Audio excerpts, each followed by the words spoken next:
Ипташлер салям!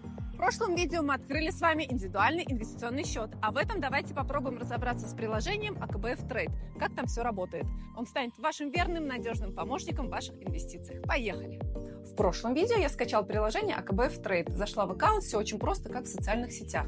А теперь давайте посмотрим, что там есть. Начнем с пополнения счета. Вот главный экран, нажимаю на изображение кошелька и выбираю «Пополнить счет». Кнопка сразу видна. Дальше идет автоматическая переадресация на мобильное приложение Акбарсбанка и высвечивается возможность пополнить счет вашего договора. Выбирайте ИИС, фондовый рынок. Тут я буду покупать акции и облигации, а валютные срочные рынки расскажу в следующем видео. Далее выбираю источник платежа, мой счет в Акбарсбанке и пишу сумму, подтверждаю платеж кодом. И все, деньги ушли на мой счет, без комиссий. Теперь посмотрим, что еще есть в приложении. Внизу кнопки «Портфель», «Котировки», «Витрина», «Чат» и еще.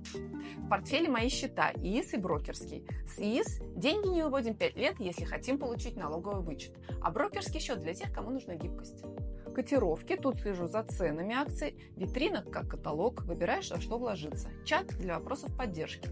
В разделе «Еще» профиль пользователя, модельный портфель и другая полезная информация. Кстати, о том, что такое модельный портфель, тоже расскажу.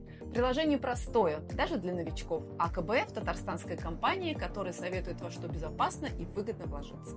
Вот и все. Приложение установили, счет пополнили, теперь можно покупать акции и облигации. Об этом я расскажу вам в следующем видео. А вы пока начинаете инвестировать с АКБФ, чтобы ваши деньги работали, пока вы гуляете по Казани или идите чак-чак.